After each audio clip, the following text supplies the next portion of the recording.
Bien,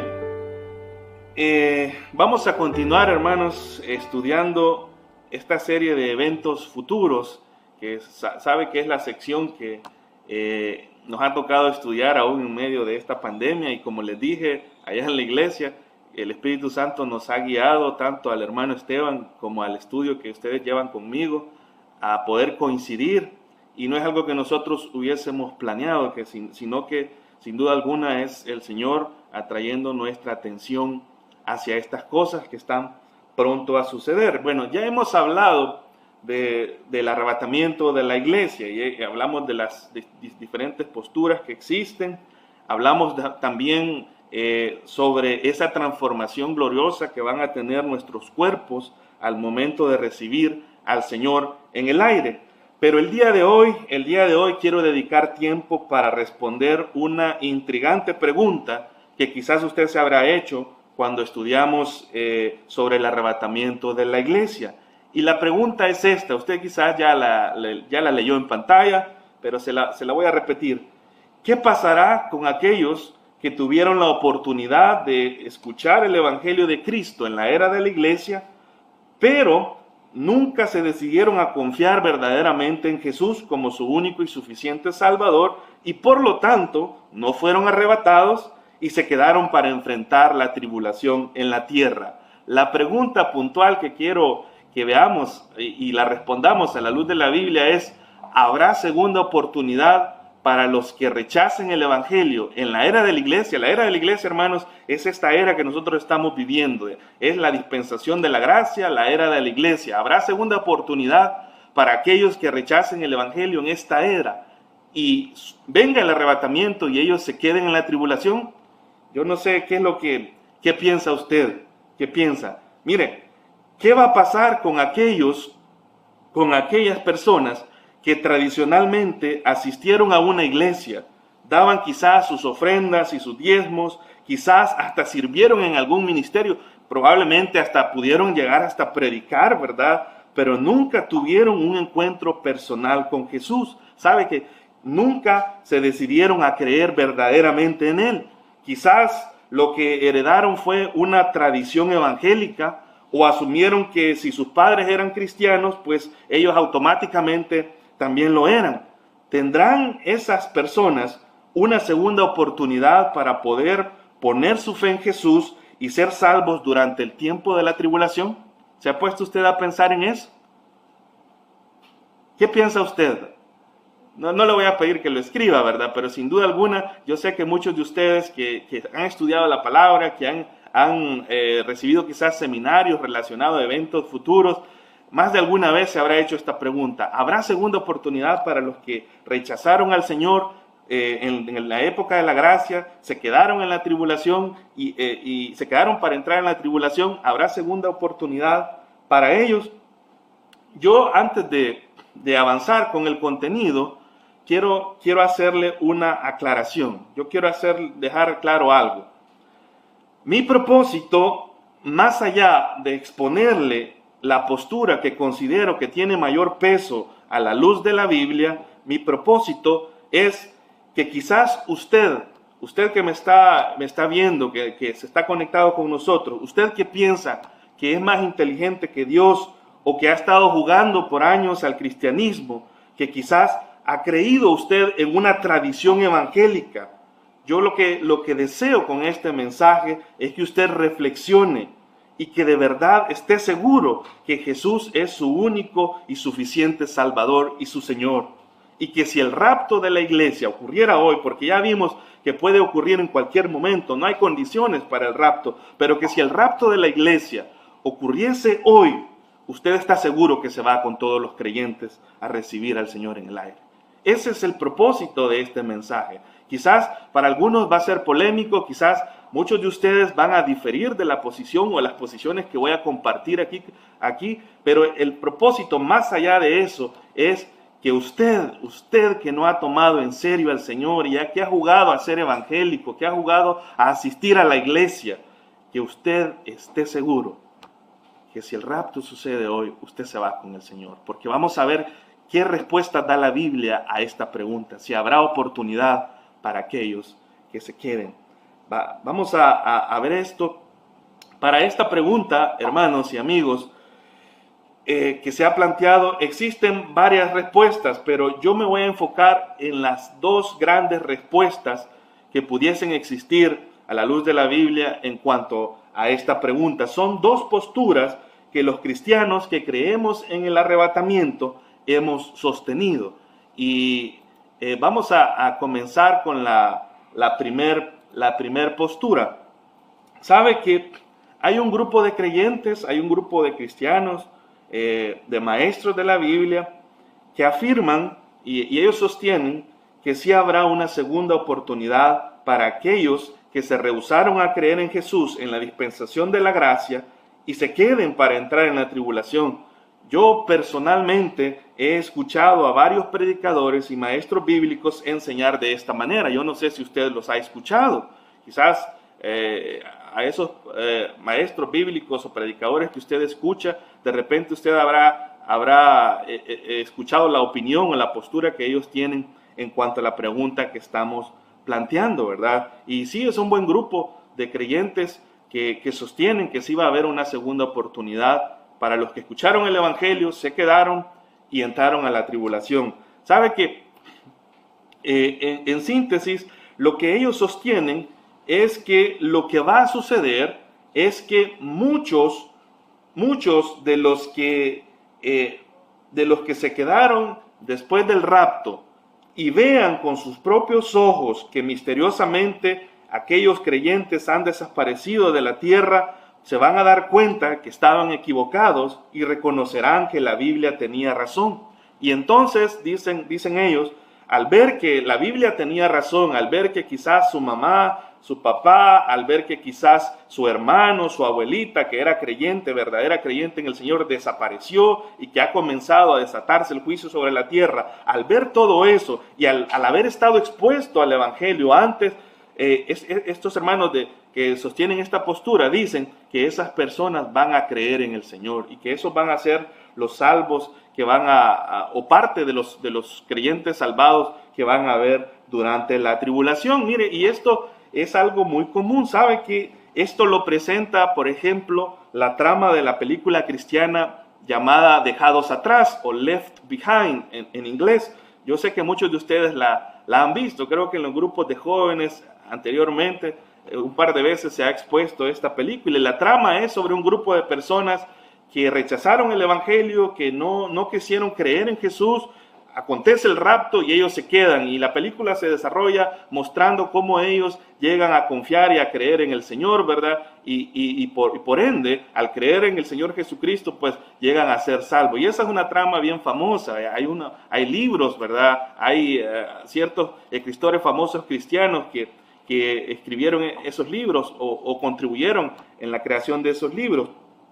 Pero la idea aquí es que muchos de los que han estado en contacto con el Evangelio, que quizás fueron simpatizantes de la palabra de Dios, pero que nunca pusieron toda su confianza en Jesús durante la dispensación de la gracia, van a ver con sus ojos, van a sentir en sus cuerpos y van a darse cuenta que lo que la Biblia decía era cierto, y entonces van a decir: mi mamá tenía razón. Ah, la viejita, mi abuela, que tanto que me hostigaba con que creyera en el Señor, tenía razón. Y entonces se les va a abrir los ojos, el entendimiento, y ellos van a creer en el Señor durante la tribulación. Eso es lo que sostiene esta primer postura. Quizás, como le dije, usted que me escucha sea uno de los que piense de esta manera. Sé que habrá muchos, ¿verdad? Y mi objetivo, como le dije al principio, no es discutir con usted, sino más bien presentarle lo que la Biblia dice en cuanto a esto, ¿verdad? ¿Cuál cree usted que es? ¿Cuál es el problema con pensar de esta manera? ¿Cuál es el problema con pensar que sí va a haber una segunda oportunidad? Oiga bien, para los que escucharon el Evangelio antes y se queden. ¿Cuál es la postura? ¿Cuál es el problema en esta postura? ¿Será cierto que alguien que se ha negado a creer la palabra de Dios durante todo ese tiempo, que ha cerrado su corazón al Señor, que le ha valido un comino la ley del Señor, le ha importado cero a la izquierda lo que el Señor diga, cuando se encuentre en la tribulación, será cierto que esa persona va a poder creer porque está viendo que las cosas sucedieron y que eran ciertas. Mire, yo quiero llevarle rápidamente a un pasaje en la Escritura para que usted vea cuál es el problema con pensar de esa manera. En Lucas capítulo 16, versículos del 25 al 31, lo tiene usted en pantalla y si no, preferiría que lo busque en su Biblia. Lucas nos narra la historia del rico y Lázaro. Oiga bien que no es una parábola, hermanos. Ya, descartemos eso. Las parábolas son historias ficticias que enseñan verdades y generalmente las parábolas no tienen nombre. Esta no es una parábola, esta es una historia, porque el Señor Jesús no dijo había un mendigo, no, Él mencionó el nombre del mendigo, porque allí es importante el nombre de Lázaro. Es una historia que Jesús va a mencionar y sin duda alguna es algo que aconteció, es algo que todavía está ocurriendo para el caso del rico, que es lo que vamos a leer. Usted puede leerla por completo en su casa. Yo voy a leer los versículos del 25 al 31, al 31, sí, dice la palabra de Dios. Ellos han muerto, ¿verdad? El rico y Lázaro, los dos han ido allá al lugar de los muertos, pero uno ha ido al lugar de recompensa o al paraíso y el otro ha ido al lugar de castigo. Y eso vamos a explicarlo en otra ocasión quizás, ¿verdad? Si usted tiene curiosidad sobre este lugar. Pero dice así, pero Abraham le dijo, hijo, le está diciendo al rico, acuérdate que recibiste tus bienes en tu vida y Lázaro también males, pero ahora él está consolado aquí, en el lugar de consuelo, y tú atormentado. Además de esto, le dice Abraham, una gran cima está puesta entre nosotros y vosotros, de manera que los que quisieran pasar de aquí a vosotros no pueden, ni de allá pasar acá. Yo no sé cómo explican los católicos esa cuestión de que alguien puede interceder para sacar a alguien de un lugar cuando está muerto y trasladarlo a otro, cuando claramente el Señor dice que nadie puede pasar de un lugar al otro, del lugar del castigo al lugar de consuelo es imposible pasar. Pues dice versículo 27, y es aquí donde quiero que preste atención. Miren lo que este rico que está en tormentos, que está padeciendo, que está pidiendo que mojen su lengua con un poquito de agua, ¿verdad? Porque está atormentado, le dice a Abraham. Entonces le dijo, te ruego pues, Padre, que envíes a la casa de mi padre. Mire, este hombre está pensando en su familia que está viva, porque tengo 5 hermanos. ¿Para qué quiere que vayan a la casa de sus hermanos? Para que les testifique. Le está diciendo, mira, dale permiso a Lázaro que se levante de los muertos, que vaya a la casa de mi familia y les testifique. ¿Para qué? ¿Qué es lo que este hombre desea? A fin de que no vengan ellos también a este lugar de tormento. Y Abraham le dijo, mire la respuesta de Abraham, y yo la tengo subrayada aquí en mi Biblia, dice, a Moisés y a los profetas tienen. ¿Qué es lo que debe hacer la gente? Óiganlos, créanles. Él entonces le dijo, mire, el hombre sigue argumentando, le dice, no, padre Abraham, pero si alguno fuere a ellos de entre los muertos, ahí sí se van a arrepentir. No es lo mismo que llegue a alguien vivo, ¿verdad? Y le comparte el evangelio y le hable de la palabra de Dios. Ahí no van a creer. Pero si hay un milagro sobrenatural y se levanta de los muertos alguien y llega y les habla, ahí sí se van a convertir. Esa es la idea del hombre que está atormentado y está pensando en su familia. Pero mire la respuesta más tajante que Abraham le da en el versículo 31. Dice, mas Abraham le dijo, y esto es lo que yo quiero que usted señale, si no oyen a Moisés y a los profetas, ¿qué pasa, hermanos? Lea su Biblia. ¿Qué dice ahí? Tampoco se persuadirán aunque alguno se levante de los muertos. De los muertos. El rico que sabe que hasta este momento todavía se encuentra en ese lugar de tormento, esperando a ser trasladado al lago de fuego que menciona Apocalipsis, que está preparado para Satanás y sus ángeles. Ese rico pensaba que si sus familiares recibían la visita de uno que había resucitado de los muertos, entonces se iban a creer. Y que sí se iban a convertir, ¿verdad? Iban a decir, es cierto, porque estamos viendo, porque hay algo sobrenatural aquí que nos está diciendo que lo que la Biblia, en este caso, hermanos, cuando él dice Moisés y los profetas, eso podíamos traducirlo como la Biblia de ese tiempo. Lo que el rico piensa es que sus familiares al ver ese milagro van a decir, la Biblia tiene razón. vamos a creer en el Señor y entonces ya no vamos a ir a ese lugar de consuelo. Pero hermanos, ¿es eso lo que sucede en la vida real?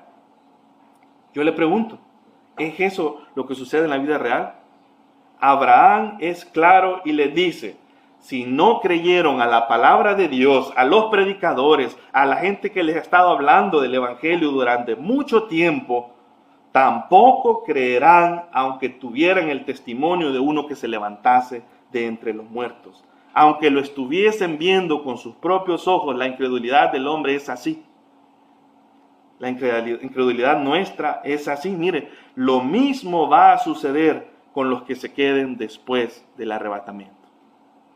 Si ellos tuvieron contacto con el evangelio y si no creyeron la palabra de Dios en la dispensación de la gracia y si no pusieron su fe en Cristo para ser salvos, ¿sabe qué va a pasar? Tampoco creerán al ver las profecías cumplidas en estos tiempos futuros. Van a ver lo que pasa en la tribulación y usted cree que van a decir, es cierto lo que predicaban allá en la iglesia, es cierto lo que mi esposa me decía, es cierto lo que mi esposo me decía, es cierto lo que mi amigo fulano de tal me decía. ¿Usted cree que la gente va a meditar de esa manera y va a llegar a la conclusión que la Biblia tenía razón, que por lo tanto necesitan creer en un Salvador? ¿Sabe qué es lo que probablemente va a ocurrir?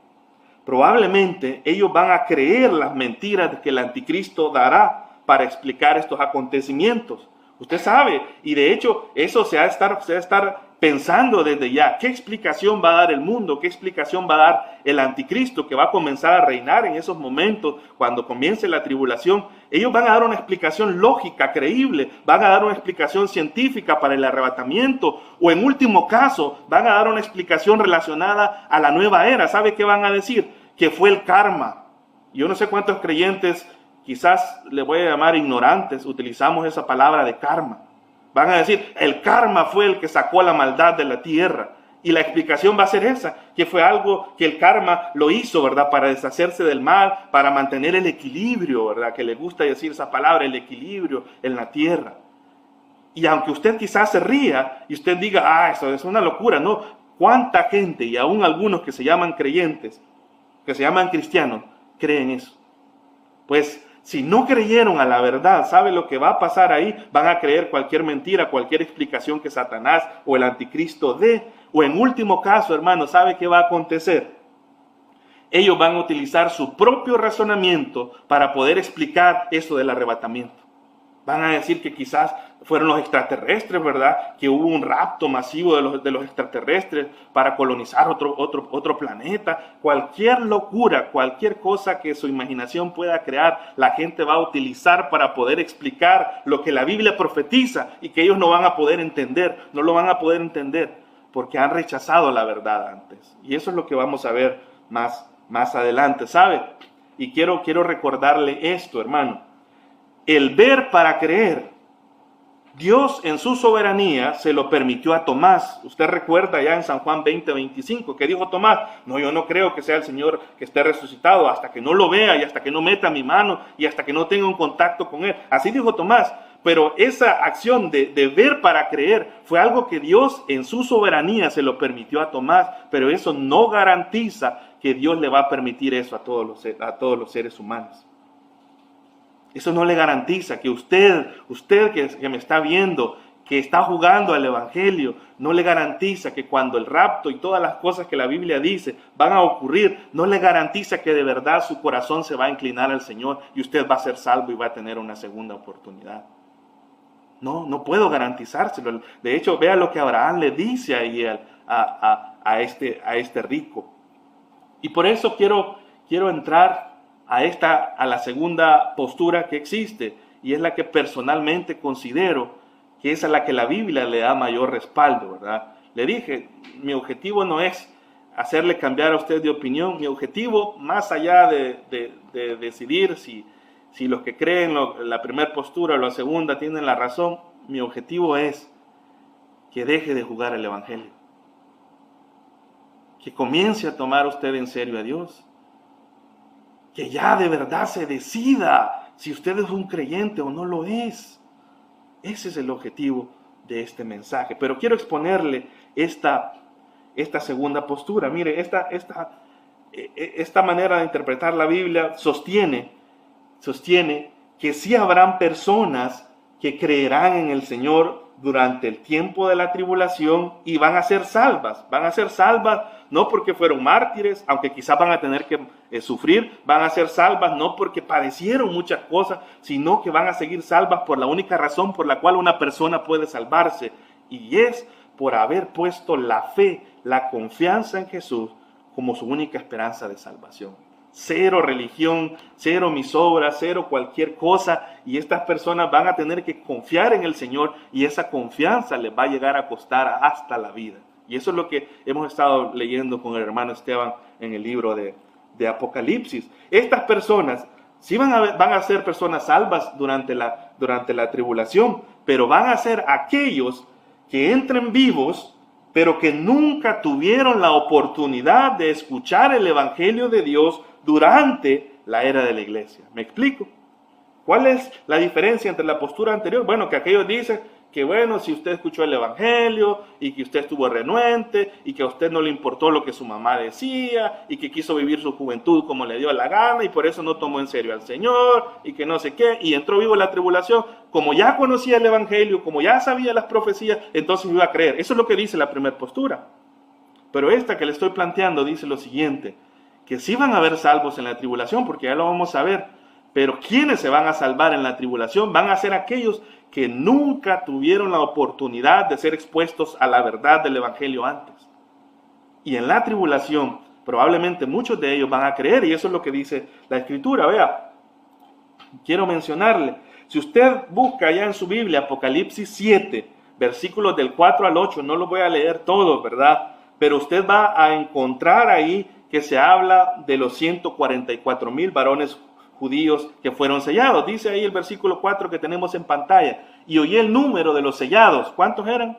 144,000 sellados de todas las tribus de los hijos de Israel. Ahí hay una condicional que solo Israel cumple. Así que usted no ande diciendo que es parte de los 144,000, ¿verdad? Como dicen los testigos de Jehová. Son judíos, son israelitas de las tribus de Israel. Aunque el ser humano no tenga un registro de todas las tribus, Dios sí lo tiene. Y Dios sabe quiénes pertenecen a qué tribu y en ese momento se van a levantar. Pero aquí dice que van a haber 144,000 varones judíos que van a ser sellados por el Señor, sellados para tener una misión en el mundo. Y la misión va a ser llevar el Evangelio a todas las naciones. Ya lo vamos a ver. ¿De dónde podemos deducir eso? Vea el versículo 9, más adelante en el mismo pasaje. Dice ahí que el producto del trabajo de estos hombres, de estos misioneros judíos, que van a tener el poder de Dios, la protección de Dios. Decía alguien, si usted pensaba que Billy Graham era un gran evangelista, multiplique o eleve a Billy Graham a una potencia de 100 y quizás esa va a ser la eficacia de estos hombres en cuanto a poder llevar el evangelio. Pero dice el versículo 9, después de esto miré, y he aquí una gran multitud, la cual, que dice San Juan, nadie podía contar de dónde, de todas las naciones y tribus y pueblos y lenguas que estaban del trono y en presencia del Cordero. Y estaban vestidos de ropas blancas y con palmas en las manos. Y lea más hacia abajo y va a ver que ellos han salido de la tribulación, han sido salvos por la fe en el Señor Jesucristo. Pero esta gran multitud de los salvos gentiles que vemos ahí, son los que van a poner su fe en la persona y obra de Cristo gracias a la obra misionera de estos 144,000 varones judíos. Y aquí, hermanos, aquí es donde se va a cumplir literalmente lo que la Biblia nos dice allá en Mateo 24:14, que muchos creyentes lo usamos fuera de contexto, ¿sabe? Y decimos, el arrebatamiento no puede ocurrir porque el evangelio no ha sido llevado a cada tribu, lengua y nación. No, hermanos, esa no es condición para que el arrebatamiento surja. Esa profecía de que el evangelio va a ser llevado a cada tribu, pueblo, lengua y nación, aunque el Señor nos ha delegado a nosotros hacerlo, probablemente no lo vamos a completar, pero en la tribulación sí se va a completar. Y eso es lo que dice Mateo 24:14. Dice, y será predicado este evangelio del reino en todo el mundo para testimonio a todas las naciones, y entonces vendrá el fin. Entonces acontecerá el fin. ¿Quiénes van a cumplir Mateo 24:14? esos misioneros judíos, que van a tener el poder de Dios, van a tener el sello del Señor para poder hacerlo.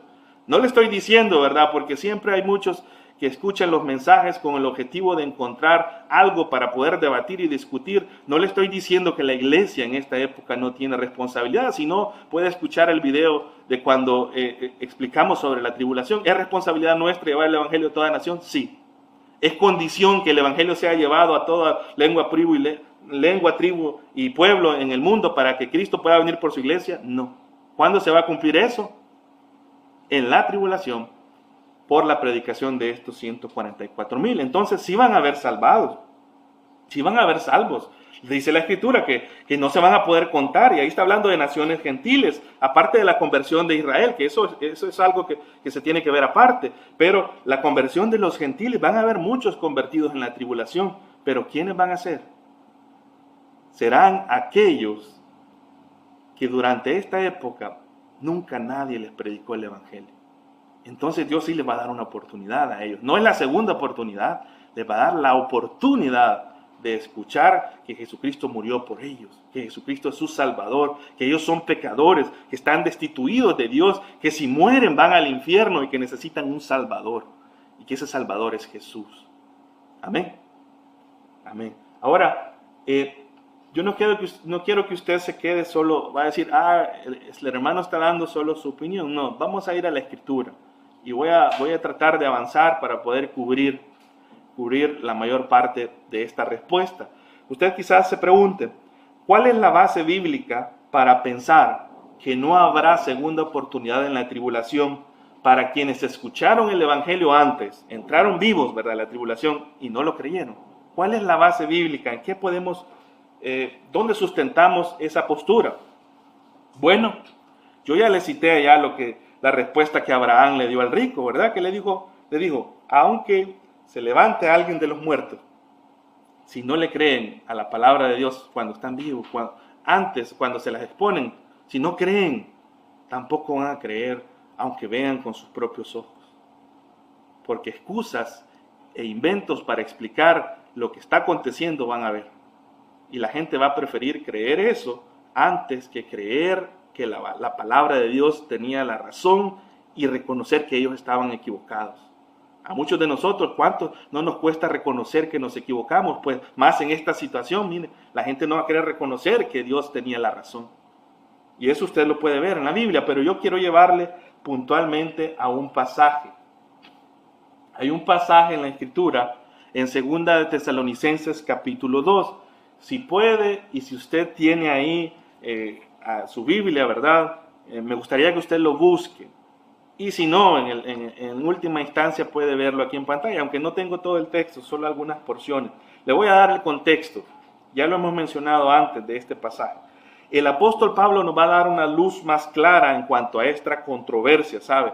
Él ha estado hablando en este capítulo 2 de todas las cosas que deben acontecer o que deben suceder antes que ocurra la segunda venida corporal y visible del Señor Jesucristo a la tierra. Ya hablamos de la segunda venida, que el arrebatamiento puede ser considerado como la primera fase de su venida, pero de su segunda venida, pero la segunda venida como tal, ¿verdad?, que va a ocurrir al final de la tribulación, de eso es lo que está hablando Pablo, ¿verdad? ¿Qué cosas deben ocurrir antes de que la segunda venida corporal y visible del Señor, que ponga su pie en tierra, que venga a reinar, a gobernar y a vencer a sus enemigos y todo eso? Antes de eso, ¿qué cosas deben acontecer?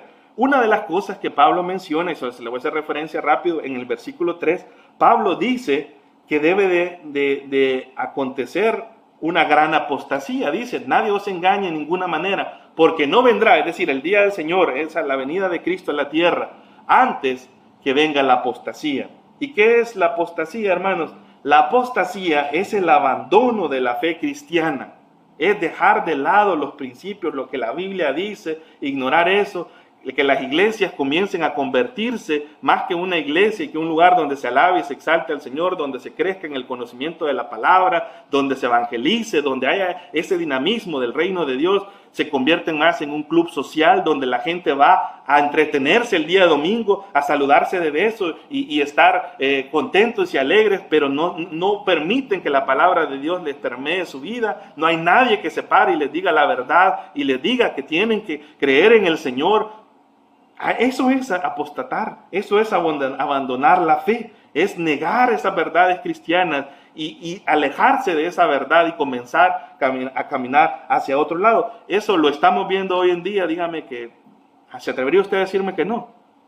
Eso lo estamos viendo, y lo estamos viendo en muchas iglesias que se llaman evangélicas, que más que una iglesia son un club social, son un lugar para ir a disfrutar de conciertos y cosas así, que no estoy diciendo que sean malas, pero cuando eso se convierte en el centro y la predicación del evangelio, el exponerle a la gente la necesidad de conocer a su Salvador, de creer en Él, y se llena de otras cosas, de pensamiento positivo, de usted puede hacerlo, you can do it, y que el Señor te va a abrir puertas, y que el Señor va a acelerarte para conquistar el mundo, y hablar de todas esas tonterías.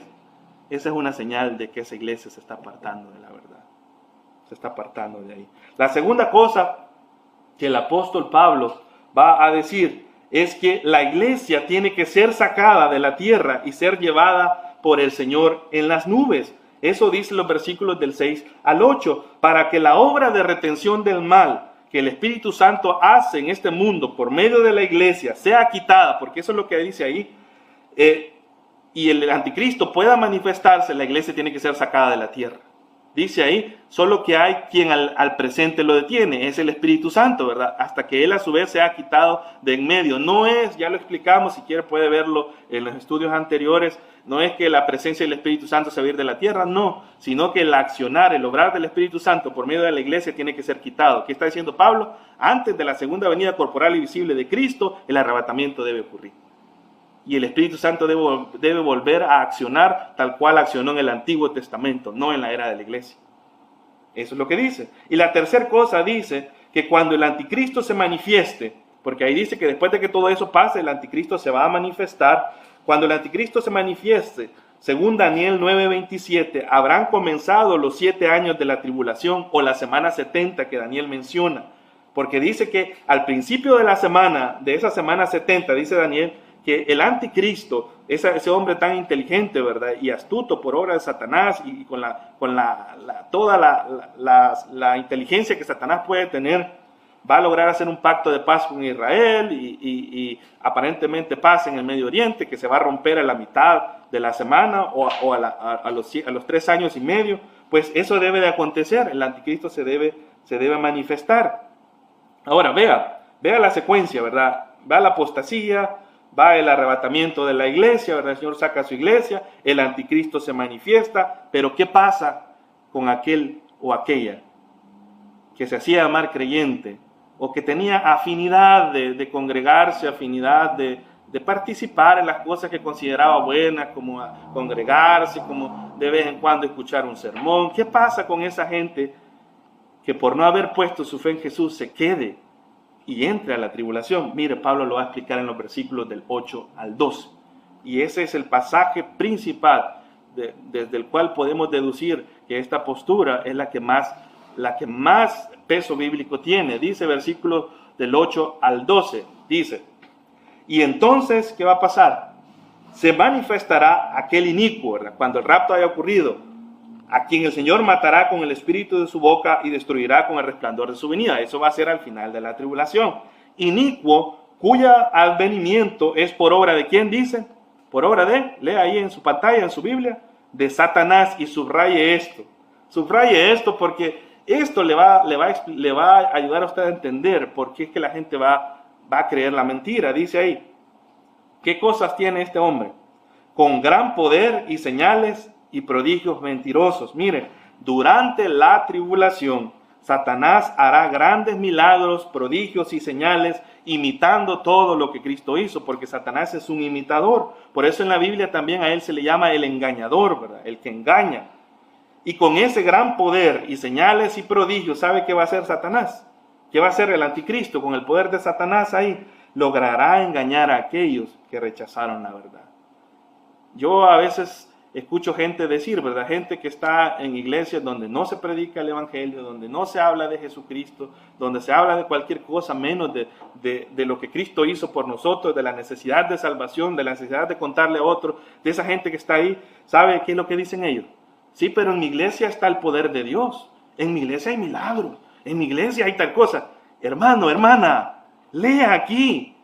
¿Puede Satanás o no puede Satanás darle poder a alguien para hacer milagros y prodigios milagrosos o grandes señales? Sí puede. Y el objetivo es engañar a la gente. No todos los milagros, no todas las cosas que usted ve provienen de Dios. Yo no puedo quitarle a Dios esa capacidad de ser un Dios milagroso, poderoso, un Dios que para Él no era nada imposible, porque dejaría de ser Dios, es parte de su naturaleza. Pero muchos milagros en esos lugares donde la gente está engañada es producto de la obra de Satanás. Y la gente está feliz viviendo y creyendo esa mentira.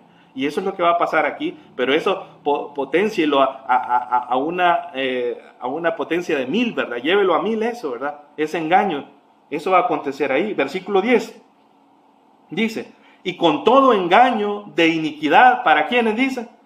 Para los que se pierden. Y hay otra cosa que usted tiene que subrayar ahí. ¿Por qué se va a perder esta gente que va a ser engañada por el anticristo? ¿Por qué? ¿Por qué dice Pablo que se va a perder? Dice ahí, ¿por qué?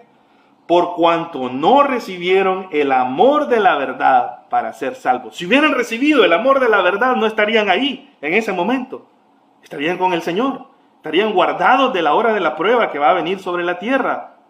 Pero por cuanto no creyeron a la verdad, sino que se complacieron en la injusticia, Dios les hace venir esto. Dice ahí el versículo 11, ¿verdad? ¿Qué va a hacer Dios con ellos? Les va a dar una segunda oportunidad para que viendo, entonces crean. Eso dice que va a hacer el Señor ahí. Vea el versículo 11, dice, por esto Dios, y mire, aquí hay algo que podríamos debatir, ¿verdad? Pero Dios es soberano y Dios hace lo que Él quiera. Y cuando alguien rechaza la verdad, y rechaza la verdad, y rechaza la verdad, Dios lo entrega, lo deja ir, lo deja correr. Y le dice, el engaño querés, el engaño te voy a dar. Y eso es lo que hace Dios. Dice, por eso Dios les envía un poder engañoso. ¿Para qué? Para que crean la mentira. ¿Quién les envía el poder engañoso, hermanos? ¿Quién se lo envía? Dios se los envía. Dios se los envía. Dice versículo 12, a fin de que dice que tengan una segunda oportunidad para que sepan que lo que se les predicó era cierto. ¿Qué dice ahí? A fin de que sean condenados, ¿quiénes? ¿Quiénes van a ser condenados? Todos los que no creyeron a la verdad, sino que se complacieron en la injusticia. Mire, déjeme decirle algo a usted, amigo o amiga, que se conecta con nosotros en esta ocasión. Si usted no decide hoy a creer en la verdad, es decir, en Jesucristo y en lo que Él hizo por usted en la cruz, y si el Señor viniese hoy por su iglesia en estos momentos, usted se va a quedar. Y lamentablemente va a tener que entrar a la tribulación. ¿Y sabe qué pasa?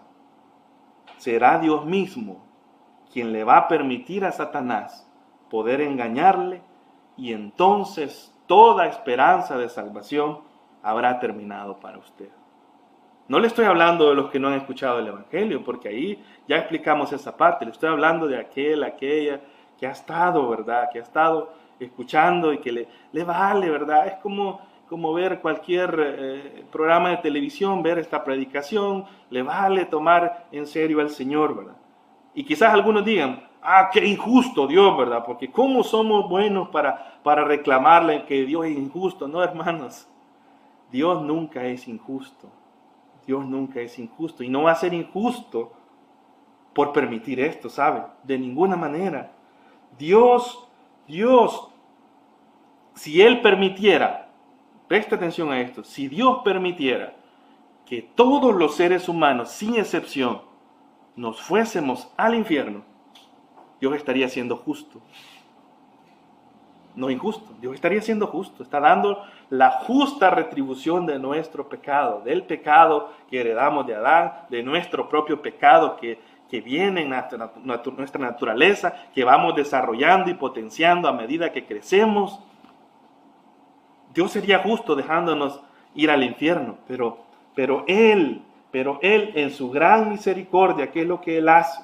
En su gran misericordia el Señor nos busca, el Señor toma la iniciativa, el Señor nos pone a alguien que nos predique el Evangelio, el Señor nos presta que escuchemos una palabra de Él, que leamos un tratado, que alguien nos platique y nos hable de nuestra condición y nos exponga que necesitamos a un Salvador, que Jesucristo es verdad, Él es Dios hecho hombre, que murió por nosotros, que Él era inocente, que los culpables éramos nosotros. Dios permite que escuchemos eso, y es Dios mismo que por medio de su Espíritu Santo trae vida a nuestro ser, y en su misericordia, en su gracia y en la elección que Él tiene para salvar, Él dice: yo quiero que éste crea. Y el Señor pone la fe que salva en nosotros.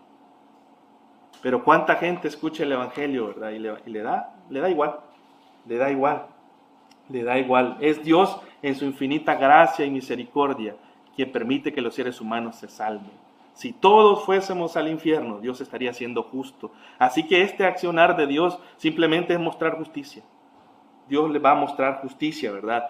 Quiero aprovechar también este punto para dirigirme a aquellos jóvenes, y es para ustedes, ¿verdad? Yo sé que los jóvenes muchos ni siquiera prestan atención a estos mensajes, pero si más de alguno me está viendo, quiero dirigirme a ustedes, que quizás han sido criados en hogares cristianos, que quizás algún maestro de escuela dominical o sus mismos padres les dijeron que por ir religiosamente a la iglesia todos los domingos, eso los convertía automáticamente en hijos de Dios y les aseguraba la salvación. Eso no es cierto, jóvenes. Mala noticia. Que mi mamá sea cristiana y mi papá sea cristiano y mis abuelos sean cristianos no me garantiza que yo lo soy. Que mi maestro de escuela dominical me diga que porque repetí una oración, entonces soy cristiano, ¿verdad? Entonces soy creyente.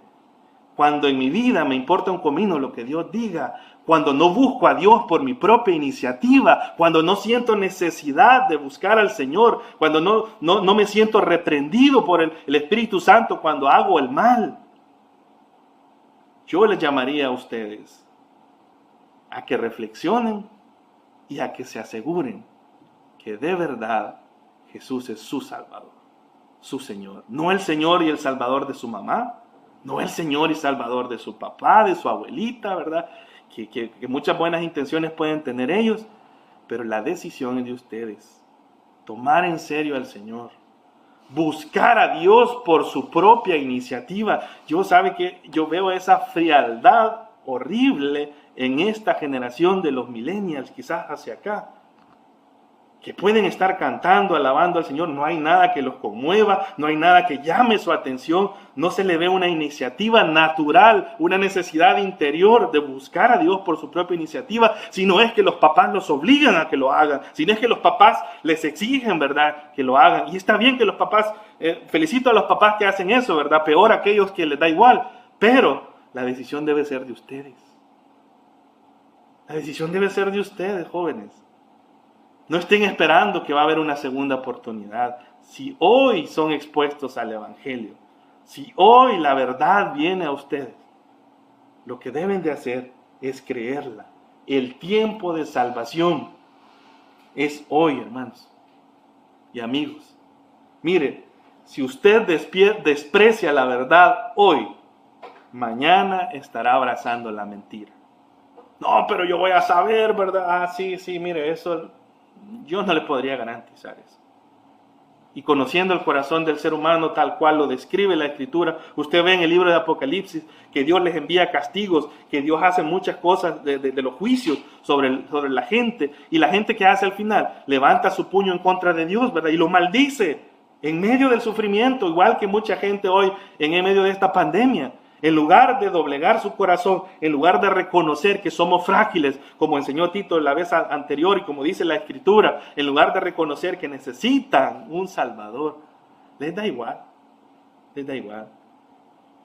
Y lo que me entristece a mí es que a muchos de los que les da igual, son muchos de los que nos hacemos llamar a veces creyentes. Que vamos a la iglesia, ¿verdad? que participamos en las cosas, ¿verdad? Que estamos haciendo las cosas porque nuestros papás nos dicen que las hagamos. No, yo me detendría un momento y pensaría en esto. No va a haber segunda oportunidad. La oportunidad es hoy, jóvenes, amigos que me escuchen. Este no es un mensaje de miedo, este es un mensaje que le expone lo que la Biblia dice. Y si a usted le da miedo, pues esperaría que ese miedo lo lleve a buscar al Señor. Mire, voy terminando con esto solo para que vea que sí hay más pasajes en la Escritura que hablan sobre que aquel que rechace la verdad va a creer la mentira. Mire, dice San Juan capítulo 5, versículo 43, y son palabras del Señor Jesús, se lo está diciendo a los judíos, les dice, miren, yo he venido en nombre de mi Padre, ¿y qué hizo Israel? Y no me recibís. No lo recibieron, ¿verdad? Unos cuantos pocos, ¿verdad? Al igual que hoy en día la gente. El Señor viene, se presenta como que ha resucitado, se presenta con su palabra, con sus mensajeros, sus pastores, con la gente que anda hablando de Él, y la gente no le recibe. Recibir, hermanos, no es pedirle al Señor que entre a su corazón, ¿verdad? A usted ya lo hemos explicado, recibir al Señor es verdaderamente poner la fe en Él, creer que Él es quien dice ser y que Él es suficiente para salvarnos. Pero dice el Señor, ustedes no me reciben y no me recibís, dice ahí. Y si otro viniere en su propio nombre, ¿qué va a ser la naturaleza del hombre? ¿Qué va a ser? El que no recibió al Señor, el que no creyó en el Señor, ¿qué va a hacer en su naturaleza? A ese recibiréis. ¿A quiénes van a recibir por Señor y Dios? ¿Sabe a quién van a recibir los que se queden en la tribulación? Al anticristo. Al anticristo. Ese va a ser su Señor y Dios. Ese va a ser el que le va a marcar qué va a hacer, su horario de trabajo, a quien va a respetar y va a honrar. Porque simplemente no quiso hacerlo con el verdadero Señor y Dios antes. El siguiente pasaje está en Lucas 14. ¿Sabe? Lucas 14 es una parábola. Esta sí es una parábola del Señor. Pero hay una verdad en esta parábola que quiero que usted lea conmigo. Dice, oyendo esto, uno de los que estaban sentados con él a la mesa le dice al Señor, bienaventurado el que coma pan en el reino de Dios. Y entonces el maestro de maestros, ¿verdad? Se saca una parábola para enseñar una verdad ahí y explicar algo que acontece con nosotros los seres humanos. Dice, entonces Jesús le dijo, un hombre hizo una gran cena y convidó a que coma pan, un hombre hizo una gran cena y convidó a muchos. Y a la hora de la cena, ¿qué hizo? Envió a su siervo a decir a los convidados, ¿qué les dijo? Venid, que ya todo está preparado. Y todos a una comenzaron a excusarse. El primero dijo, es que he comprado una hacienda, Señor, ¿verdad? Y necesito ir a verla, te ruego que me excuses. Otro dijo, he comprado 5 yuntas de bueyes y voy a probarlos, ¿verdad? Te ruego que me excuses. Y aquí vienen otros campeones. Otro le dijo, acabo de casarme, hombre, y yo quisiera ir, ¿verdad? Pero hay que disfrutar de la boda y de todo lo que duraba la boda judía ahí, ¿verdad? Y por tanto, no puedo ir. Mire, vuelto el siervo, hizo saber estas cosas a su señor. Y mire qué hace el padre de familia ahí. Y ese padre de familia es el Señor. Dice, entonces, enojado el padre de familia, se enoja a Dios. ¿Sí? Pero a mí me han enseñado que Dios es un Dios de amor, ¿verdad? Sí, Dios es amor, pero también es fuego consumidor. Dios es amor, pero también es justo. Y Él puede tener ira santa en base a la respuesta nuestra. Se enojó el padre de familia, dijo a su siervo, ve pronto a las plazas y a las calles de la ciudad y trae acá a los pobres, a los mancos, a los cojos y a los ciegos. Algunos creen que los primeros convidados ahí es Israel. Israel lo rechaza, entonces dice el Señor, bueno, me rechazan, voy a invitar a cualquiera. Y esos cualquiera, hermanos, somos usted y yo, que somos parte de los gentiles. Esos cojos, mancos, ciegos, que no teníamos posición delante de Él. Esos somos nosotros. El Señor va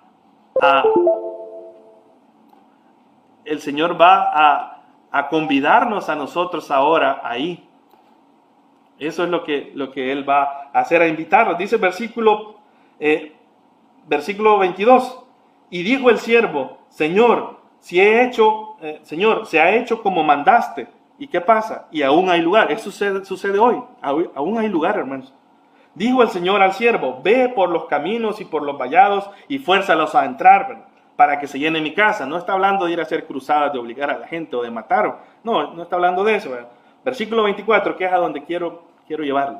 Dice, Pero os digo, ¿qué dice el Señor aquí de la casa? El que manda, el que pone las reglas, al quien no se le discute, al que no le interesa la opinión que yo tenga, porque Él es soberano, aunque nosotros no queramos aceptarlo. ¿Qué dice el Señor, el que puede decidir? El justo, siempre justo. ¿Qué dice Él?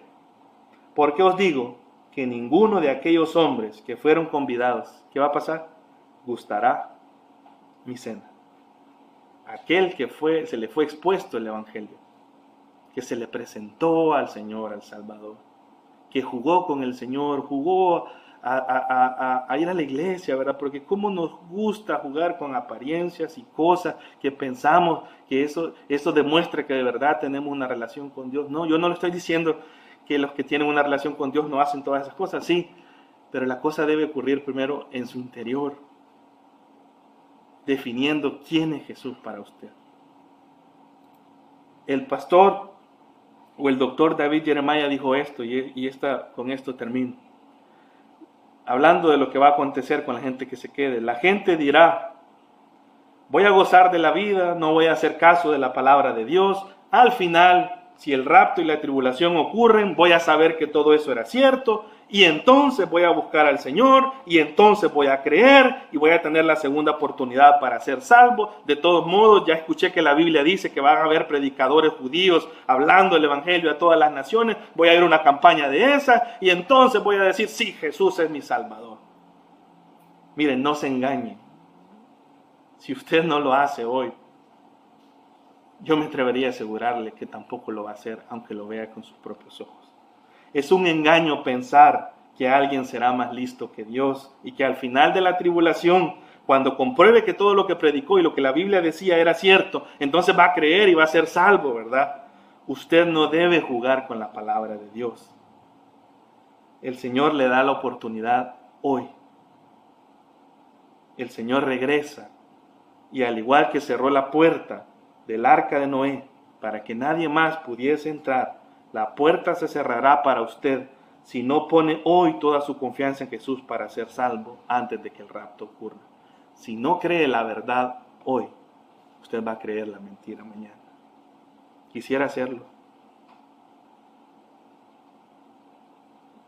Si usted quiere darnos a conocer lo que usted ha decidido en su corazón de creer en el Señor, puede hacerlo por medio de la página, puede escribirnos. Si desea conocer más de Jesús, si desea saber qué es lo que Jesús hizo por usted, escríbanos a la página y alguno de los hermanos que estamos disponibles, ahí vamos a responderle. Vamos a orar. Señor, te damos gracias por tu palabra. Esperamos, Señor, que más que causar miedo quizás para algunos, esta palabra sea el punto de quiebre para traer reflexión en aquellos y aquellas que no te han tomado en serio, que han vivido un evangelio religioso, que siguen una tradición de familia, pero que de verdad ni siquiera saben quién eres tú, ni siquiera han creído que tú eres su Salvador personal, ni siquiera han creído que tú eres todo lo que la Biblia dice, que eres, que resucitaste, que moriste en la cruz por nosotros, que eres Dios hecho hombre, que eres Dios justo. Te pido, Señor, que puedas dar la oportunidad de salvaciones hoy, y usted la tiene. Así que el Señor le bendiga, amados hermanos.